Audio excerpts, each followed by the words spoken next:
கன்னிராசி அன்பர்களுக்கு 16ஆம் தேதி மாலையே 6ஆம் இடத்துக்கு வர்றாங்க. 6ஆம் இடம் வேலை, வெளிச்சம். சரி, முழு வலதுபெற சந்திரன் இல்ல இருந்தாலும் இடம் கொடுத்த கிரகத்தை பார்க்கணும். விதி விலக்கு இருக்குது.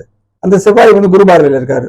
அப்ப 6ஆம் இடம் வேலைக்கு செல்ல மனம் இல்லாதவங்க, வேலை கிடைக்காதவங்க, சிறு வேலை, ஒரு சின்ன நிறுவனத்துல வேலை பார்க்குற நம்ம தான் சாபத்திப்படி கண்டிப்பா இருக்கும். 12ஆம் தேதி இரவு முதல் 7ஆம் இடத்துக்கு வருது. நீங்க பலம் பெறுறீங்க. 7 நாளே ராசி பார்ப்பாரு. ஒளி வளர்ந்துகிட்டே வருது.